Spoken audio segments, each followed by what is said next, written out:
असांजा माइट आहिनि हिते वेठल जेको आहे ॻोठ लदेजान जो दादवाई सॾिबो आहे माड़ी रोड सां ऐं जेको आहे शोभान जलपाणी गुड्डू जलपाणी कुझु ॿिया जेको आहे माण्हू वठी करे हथियारनि सां इन्हनि सां जेको आहे कुहाड़ियुनि सां आया बेगुनाह असांजे 5 माण्हुनि खे धकी करे वियो आहे शदीद ज़ख़्मी उन्हनि मां हिकिड़ो जेको आहे हींअर राति इंतकाल करे वियो 1 बजे ऐं ॿिया जेको आहे अञा धकी आहिनि हिकिड़े ई घर जा तक़रीबन 5 माण्हू न को दुश्मनी न को छा कुझु बि न आया ईअं अचण सां जेको आहे मतिलबु त अमरान ते शुरू थियो असांजो इहो ई मुतालबो आहे त इन्हनि खे जल्द खां जल्द जेको आहे गिरफ़्तार करे इन्हनि खे इंसाफ़ जे कटहरे में आंदो वञे जेसीं ताईं इहे गिरफ़्तार न थींदा एसीं ताईं जेको आहे असां ई बाईपास जेको आहे न छॾींदासीं असांजो मुतालबो आहे DSP खां SSP खां DIG नवाब शाह खां त जेको आहे वधि खां वधि जल्द इहे बिल्कुलु बि जेको आहे दहशतगर्द आहिनि इन्हनि खे गिरफ़्तार कयो वञे ज़ालिमनि जेको आहे ज़ुल्म कयो आहे बेगुनाह असांजा ग़रीब मज़दूर वीचारा मज़दूरी कनि मज़दूरी खाइनि उन्हनि खे जेको आहे घर इन्हनि जेको आहे ज़ालिमनि उजाड़े छॾियो आहे का ॻाल्हि हूंदी आहे असांजो इहो ई मुतालबो आहे त इन्हनि खे गिरफ़्तार करे सख़्त खां सख़्तु जेको आहे सज़ा ॾिनी वञे जीअं इन्हनि जेको आहे क़त्लु कयो ईअं ई इन्हनि खे सरेआम जेको आहे फांसी ते लटकायो वञे ठीकु आहे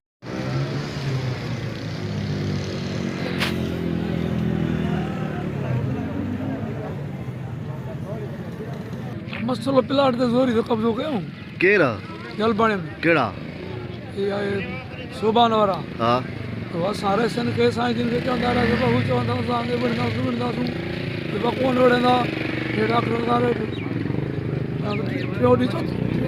टियों ॾींहुं आया अमरान खे झंग वठियऊं दही में वठियऊं रोकियसि उन्हनि खे फाड़ियूं 5 माण्हुनि खे किराए विया हिकिड़ो असांजो फोन थी वियो असां दाऊं खणी कयूं रेसन वटि होॾां साईं जिन वटि फ़ैसिलो कंदासीं फ़ैसिलो कोन कयूं हेठि हिकिड़ो मरी वियो ॿियो मरण में आहे हाणे बाक़ी ॿिया 3 फटी आहिनि उन लाइ असांखे इंसाफ़ थियो वञे पुलिस चुप की बैठी है थई असला मानू मुआवरात 12 बजे पुजाने 5 जख्मी लगे पेन उना जो के एक्शन नहीं जेंदा बेगुनाह ए मानू असांजा मारिया तो मानू जख्मी आन बच्चा ना पुलिस के पैसा मिला रिश्वत जा पुलिस एक्शन कोन दी वने असा मानू मारे बेगुनाह खड़े में घड़ी ना कुत्ते गिरफ्तार कयो वने गिरफ्तार कयो वने देश के को नाम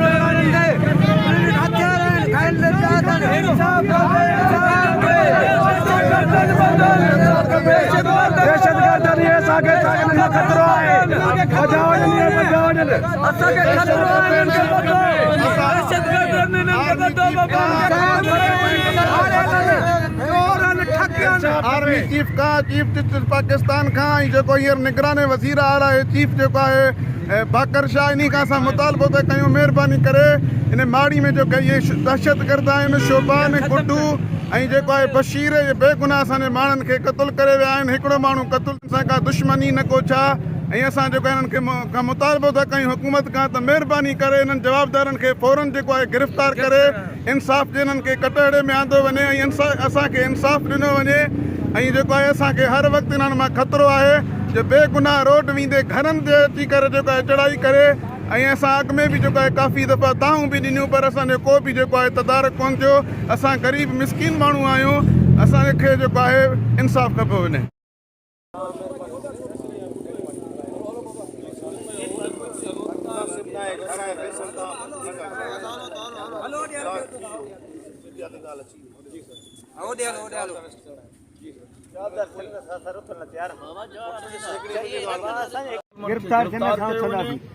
जी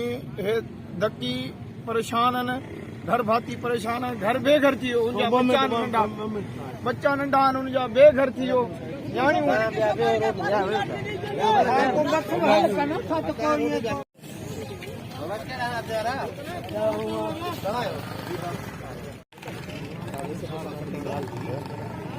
कल मूंसां फोन ते ॻाल्हायो हिकिड़ो माण्हू सीरियस आहे भई मूंखे ख़बर आहे मां ॾिठां तव्हां पाण नाला न ॾींदा असांजो नाला ॾिन तव्हां राति आया बि नाला कल थिया ॾिनो अॻु में बि आया नाला ॾिना अॼु हाणे FIR थी वई आहे नाला तव्हां ॾिना आहिनि असांखे 24 कलाकनि जो टाइम ॾियो महिरबानी कयो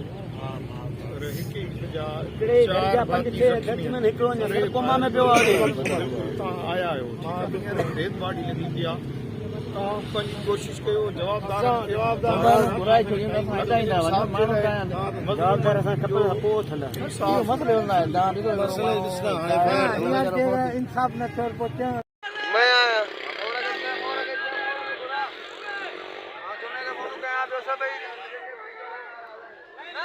नारायण साहब कपे